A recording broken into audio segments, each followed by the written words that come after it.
Olá, maker de internet das coisas, eu sou André Miquelon e seja muito bem-vindo ao canal Internet e Coisas. No vídeo de hoje da série Sensores, nós vamos falar sobre os módulos de navegação via satélite, um serviço tão complexo, tão importante e tão integrado ao nosso dia a dia que nós o utilizamos no nosso carro e no celular diariamente e nem nos damos conta. Eu estou falando do serviço de GPS, o Global Positioning System. Então eu te convido a deixar o like, compartilhar esse vídeo nas suas redes sociais, assinar o canal se você ainda não for inscrito e marcar o sininho para receber as próximas atualizações.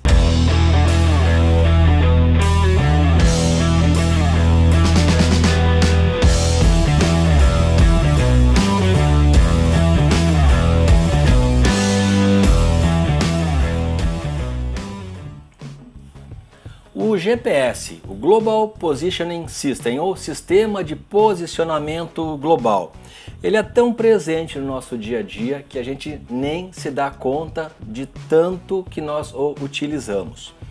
Mas é a complexidade e a estrutura gigantesca por trás desse serviço que faz ele ser tão simples na sua utilização. Vamos falar um pouco da história do sistema de GPS. Ele se origina na era do Sputnik, o primeiro satélite artificial lançado pela antiga União Soviética em 4 de novembro de 1957.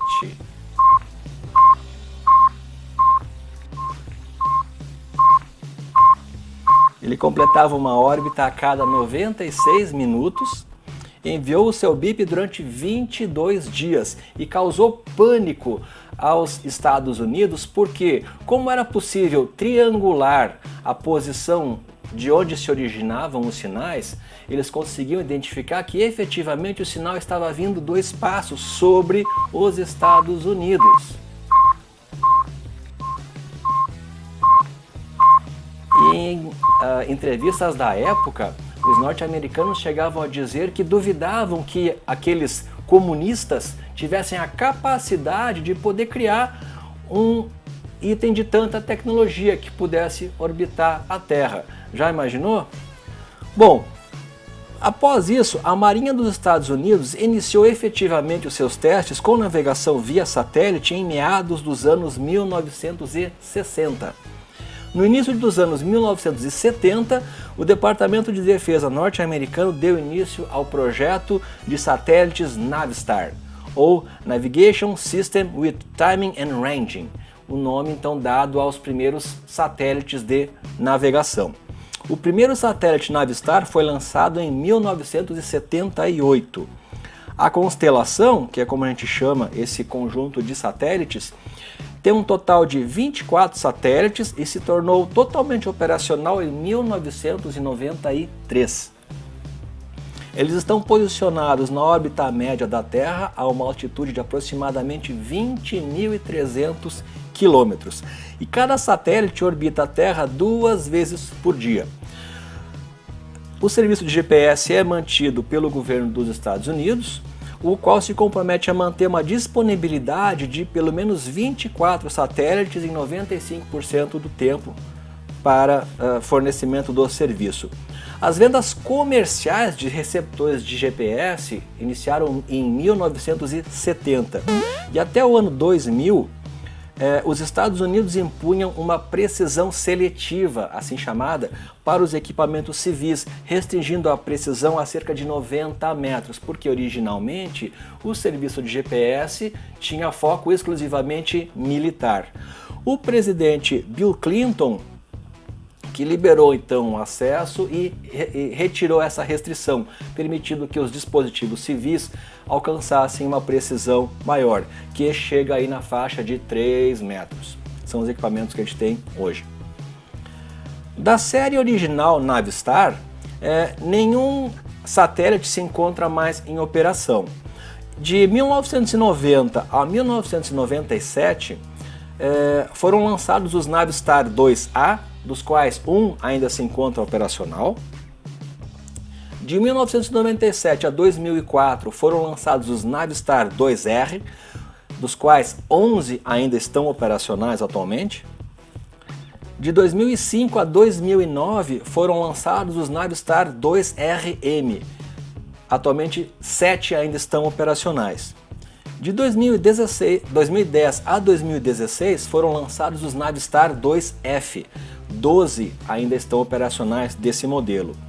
E em 23 de dezembro de 2018 foi lançado o primeiro Navistar GPS 3 em Cabo Canaveral por um Falcon 9 da SpaceX. Esse foi o primeiro lançamento que não foi realizado pela NASA, foi realizado então pela SpaceX, uma empresa privada. Esse primeiro Navistar 3 chama-se Vespuccio em honra ao explorador italiano Américo Vespuccio. Olha que interessante. Em julho de 2019, então nós estamos no mês de junho agora, né, de 2019, no próximo mês está previsto o lançamento do segundo Navistar GPS 3, também pela SpaceX. Até o dia 24 de abril de 2019 existiam então 31 satélites GPS operacionais na constelação, sendo então um Navistar 2A, 11 Navistar 2R, 7 Navistar 2RM, 12 Navistar 2F. Então, totalizando esses 31 satélites. Quando a gente fala então em serviço de GPS, o serviço GPS propriamente é de propriedade dos Estados Unidos, mas atualmente a gente já fala em GNSS. O que é isso? É o Global Navigation Satellite System, ou Sistema Global de Navegação por Satélite. Por quê?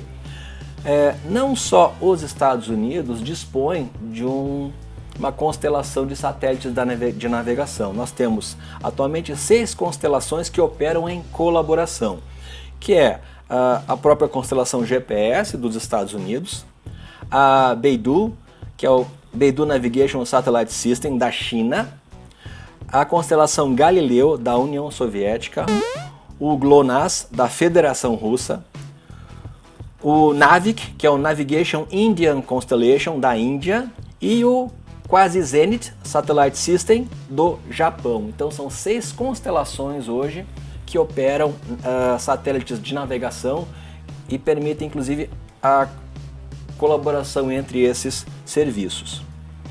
Qual é o status da GNSS hoje? Aqui na tela eu vou deixar o link na descrição do vídeo. Eu estou mostrando o AGI Satellite Viewer, uma ferramenta online que te permite rastrear todos os satélites em órbita da Terra, inclusive satélites atuais e satélites desativados. Você vai ver que tem bastante coisa em órbita na Terra. Então olha que interessante. Aqui eu estou exibindo então os satélites de navegação. A GNSS atualmente, olha só, é constituída por 476 satélites, dos quais 332 não estão mais operacionais, ou seja, são satélites que já tiveram a sua vida útil encerrada, mas continuam em órbita. Então, desses 476, então, 332 não operacionais são sucata em órbita da Terra. Existem 144 ainda ativos, dos quais 132 são efetivamente operacionais, compondo aí as 6 constelações de satélites, e 12 estão em implantação ou em backup.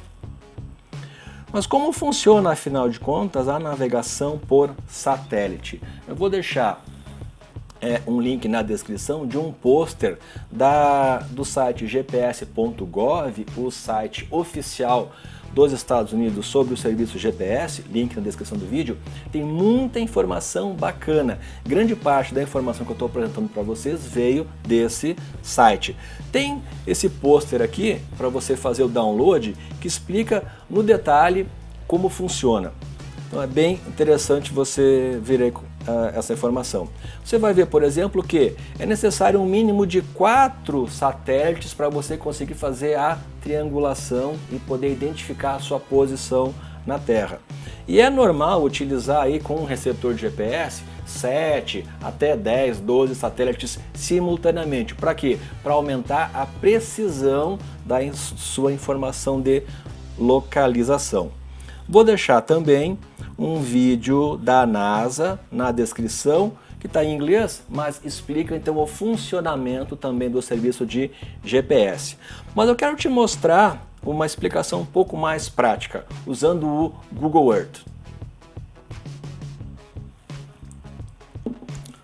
Nosso objetivo com o GPS é identificar a nossa posição na Terra. Mas onde a gente está? O GPS, os satélites de navegação, vão nos permitir fazer isso da seguinte maneira.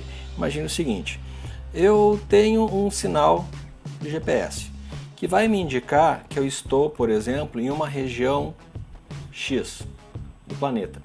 Só que com um sinal só, eu não vou ter capacidade de identificar com muita precisão. Por isso, o que vai acontecer? O nosso receptor de GPS vai utilizar mais sinais, vai triangular vários satélites simultaneamente. E com isso, olha só, a gente consegue aumentar essa precisão. Então, 2 satélites, eu posso depois utilizar mais um satélite para aumentar essa precisão. Lembrem que a gente precisa no mínimo 4 satélites para poder fazer uma triangulação com precisão. Então olha só, essa precisão vai aumentando à medida que os satélites vão sendo utilizados. 4 satélites, já consigo uma precisão bastante boa. Vou pegar um 5º satélite.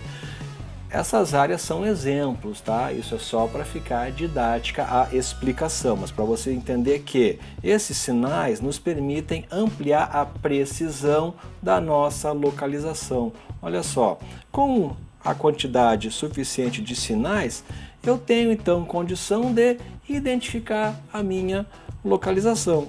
Olha que legal! E no nosso caso suposto aqui, a gente está lá no Anfiteatro Pôr do Sol, em Porto Alegre, no Rio Grande do Sul. Então o GPS nos permite fazer isso. Eu consigo, olha só, vir de um local que eu não tinha a mínima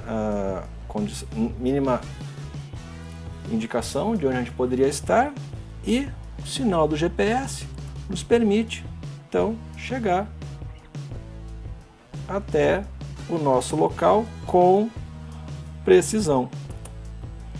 Entendido? Então esse é um exemplo aí de como funcionaria o sinal do GPS, no sentido de captar então os sinais de vários satélites e com isso triangular e conseguir uma precisão no nosso posicionamento. Eu comentei que as vendas comerciais de receptores de GPS para uso civil começaram em 1997.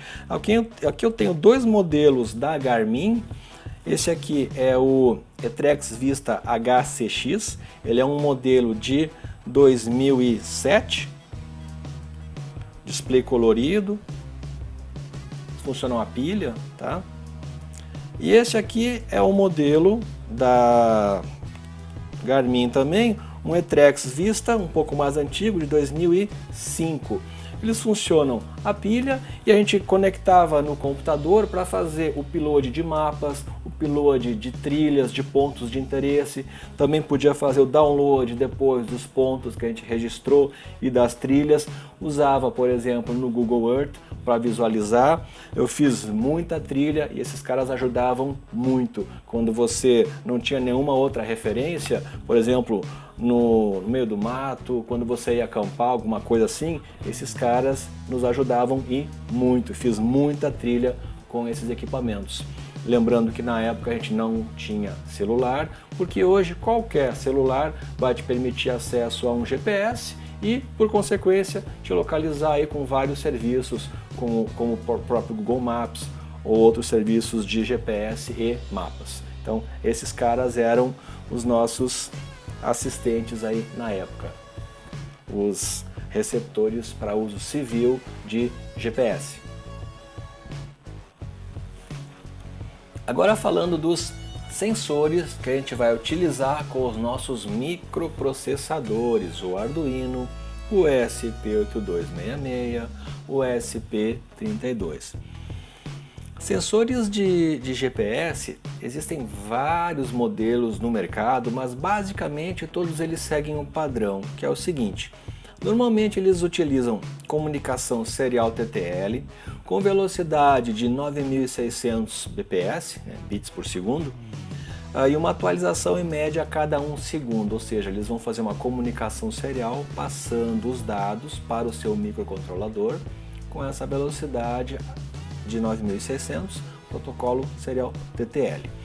Tensões em torno de 3,3 ou 5 volts, as tensões padrão de sensores. Consumo entre 35 mA a 50 mA, dependendo do modelo que você vai utilizar.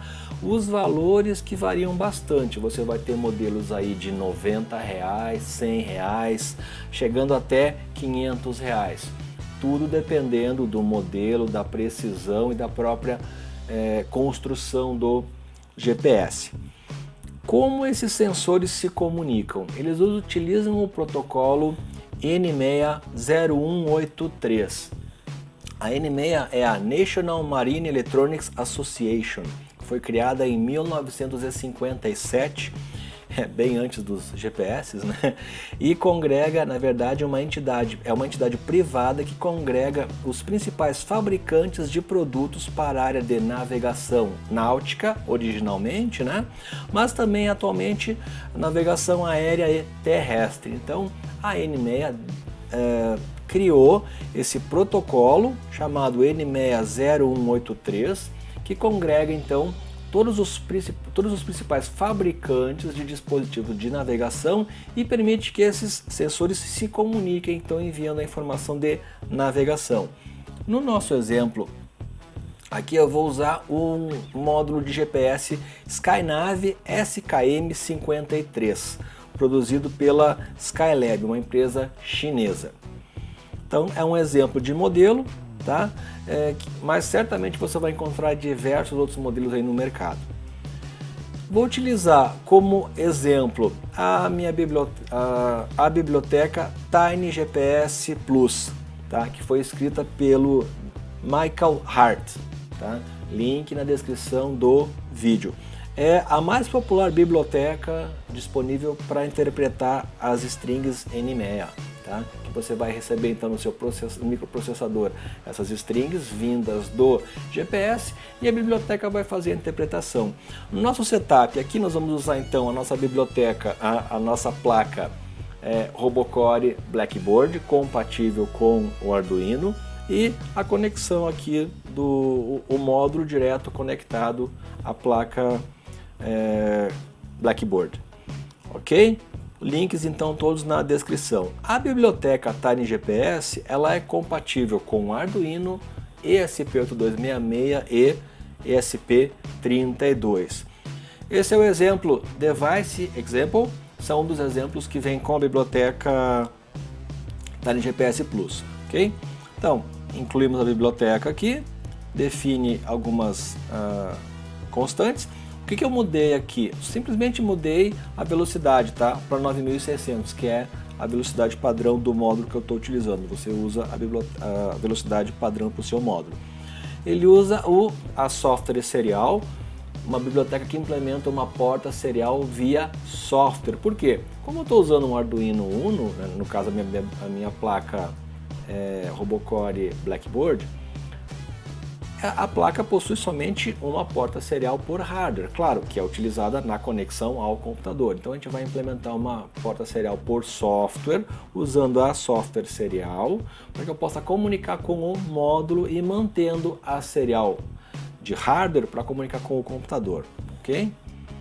Então inicializo aqui a serial, inicializo a serial do software serial, aqui algumas informações, e o principal detalhe nessa biblioteca é o que? Olha só, ela recebe byte a byte através da software serial e vai enviando esses bytes, olha só, GPS.encode, né, o byte lido na serial, até que essa função encode retorne true. Por quê? A biblioteca vai indicar então que ela recebeu uma string NMEA válida e processou, ok? Então, eu fico lendo, né, quando aqui SS Available, se eu tenho então a software serial 1 byte disponível, eu leio, né, e jogo no GPS encode. Quando ele tiver a string pronta, significa que eu tenho informação para exibir, ok? E aqui, simplesmente ele vai exibir as informações, que no nosso caso vai exibir aqui latitude e longitude, vai exibir a data e hora, no caso aqui em formato em fuso horário UTC, tá? Então vamos ver o nosso exemplo aqui, olha lá, a serial. Essa é a minha localização, se você quiser jogar essa localização no Google Maps, vai descobrir onde é que eu tô, ok? Então, latitude e longitude, e a data são 5, né, de junho, 0108. Na verdade, agora são 22h08, tá? Só que como esse horário está em fuso horário UTC, mais 3 horas, né? Agora são 22h08 do dia 4, o UTC já são mais 3 horas, então é 1h08 do dia 5 de junho. Okay? Então esse exemplo aqui.